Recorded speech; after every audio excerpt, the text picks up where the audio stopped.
Batman, Gotham by Gaslight, A League for Justice, issue 1. Andy Diggle writing with Leandro Fernandez on the art. And I'm relieved because I think before I put this on the list, I assumed the title was going to be really stupid and it was going to be Batman, Gotham by Gaslight, The Kryptonian Age, A League for Justice, issue 1. I thought they were going to keep the other title in there as well. And I'm so glad they didn't. If anything, it's still too clunky. The Batman part should be It should just be Gotham by Gaslight, A League for Justice. Gotham by Gaslight, A League for Justice. That is a title. Yeah. Oh, I love that. Real quick, Pete, reading this, there's been some quite time. I remember the beats. How the hell did Martian Manhunter come around? I totally forgot Manhunter was part of this. Do you remember? I remember like cutting to Mars and him kind of waking up and wanting to get involved. If we know in depth why he's so mad, specifically at Green Lanterns, I don't know if I remember that detail, but I remember him being there for sure. I have these somewhere. I'll have to go back and look, but I wasn't sure if that was just a me issue or if other people. It doesn't hinder the book at all. The book moves still, but I was just like, oh yeah, Martian Manhunter's here. Yeah. Let's see if I was the only one that forgot, because I remember all the Green Lantern stuff. I remember Wonder Woman coming through with Adam Strange, all the Superman stuff in Smallville. Well, that was just, of course, all the Batman stuff. Yeah, the Superman stuff was just the last issue, though. That was like right at the end of that. But I feel like that's also when Manhunter was popping up around the same time. So, I figured it would have been fresh, and I just totally forgot about Manhunter.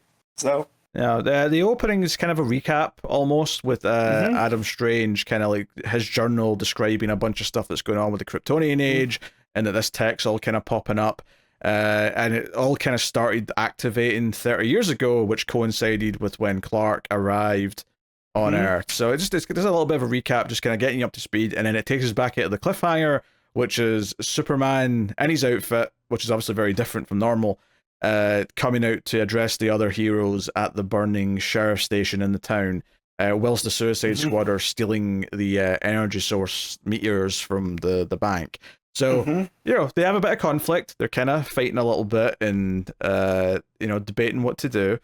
But ultimately, they go and stop the bad. Batman takes the power source. He, like, grabs it out of Harley's hands. Croc tries to fight Superman, hurts himself. None of that goes particularly well. I love the Get 'em boys out of Harley and the Suicide Squad surround Superman, and she just has a straight razor to him. It's such a funny sequence. Oh yeah, good luck with and that. Then he throws them all off. Yeah.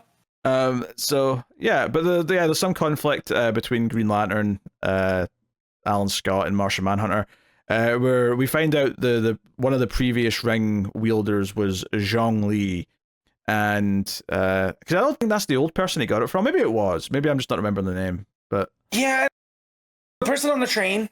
So that's all I remember, and foisted it upon him. Yeah. So I think here, this whole idea that he doesn't want to give up the power, and he's like, no, I will not step aside. And because I got this ring and it's shown me a bunch of memories, like, I know you killed this Green Lantern. Yeah, it couldn't have been the person on the train, because the Martian didn't kill the person on the train. Right. So, yeah, it couldn't have been. They killed Zhong Li. Yeah. So, so they fight for a little bit, and ultimately Wonder Woman steps in and tries to deal with them. There was like a really notable bit here, though, where Martian Manhunter like goes into Alan's head and like basically gives him like a souped up flashback of his drunk father threatening to beat him. But the one notable thing that he's put in is that like he's wearing a ring and his dad's telling him to take it off because it's girly to be wearing a ring, and it's just mentally trying to trick him into taking the ring off. But of course, yeah, I was gonna say, of course, it doesn't work, and Alan sort of fights back with showing a construct of Jean's family, which makes him all emotional.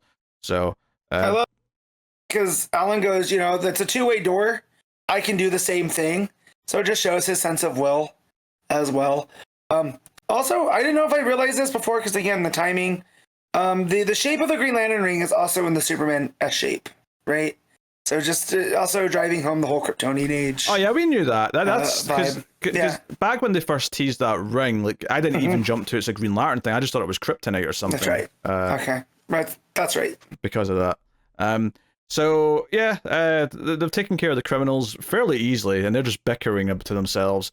Superman goes and grabs the water tower from the train station and pours that all over the fire to put that out. Lois and Jimmy are running around. She wants an interview with Superman, so that's kind of the start of that relationship prospering.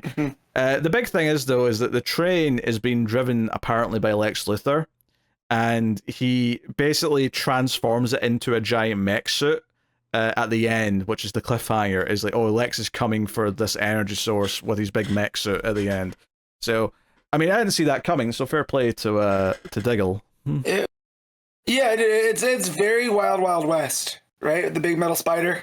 I guess, although I don't know if drawing comparisons to Wild Wild West is something that anyone should be happy about. Look, however, this is better because it's not a big metal spider, because as we know, spiders are the most dangerous animals in the animal kingdom.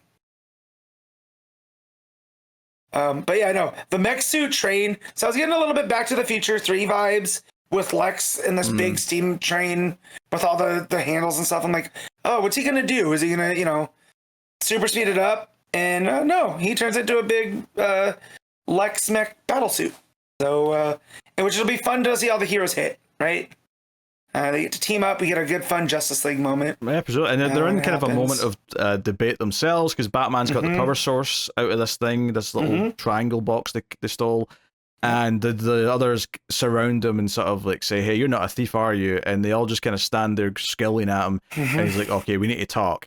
I suspect that maybe he actually owns this, that this is actually like a Wayne owned thing in the vault. I could be wrong, but it wouldn't surprise me if that's the case. Yeah. So, nah. I mean, this was decent fun. It was, like, I remember the 6th issue of the first half of this being the weakest one, because it was maybe it wasn't planned to be split into 2, so there was maybe some juggling to try and give it more of a cliffhanger-y, kind of like, oh, this is the end of, like, the first half kind of thing. And I think that issue maybe suffered a little bit from having to introduce, because it had to introduce Superman, which was probably always the plan, but it also introduced all the Suicide Squad, and it did all these things. This one, I think, benefits from being able to just kind of mop up a lot of that stuff with it already set up.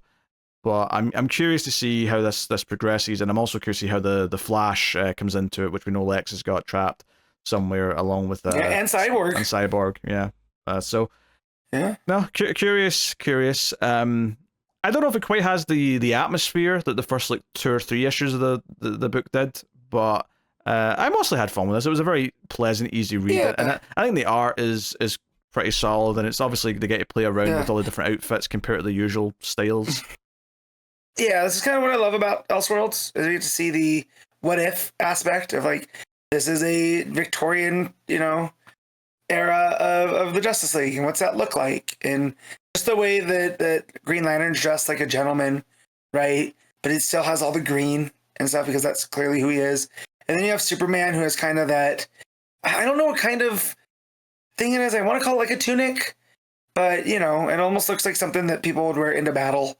Has that double-breasted with the clips or whatever. Yeah. So definitely period-specific stuff. It's like an old military top. But with the S on it, obviously.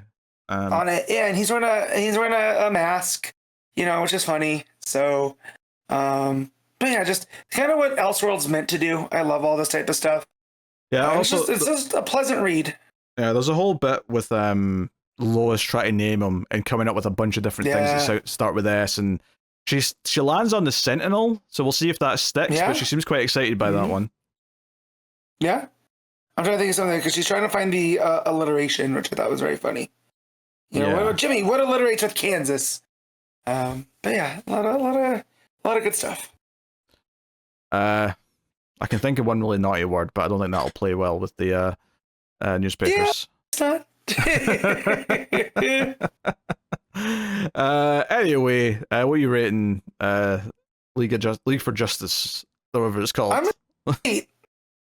8? It's like a fun read. I don't know if I go that high. I would go with like I think a 7. I think it's good. I don't think this is a spectacular issue, but I think it was a pleasant read, so I can't dock it too many points, but that's where I'm landing.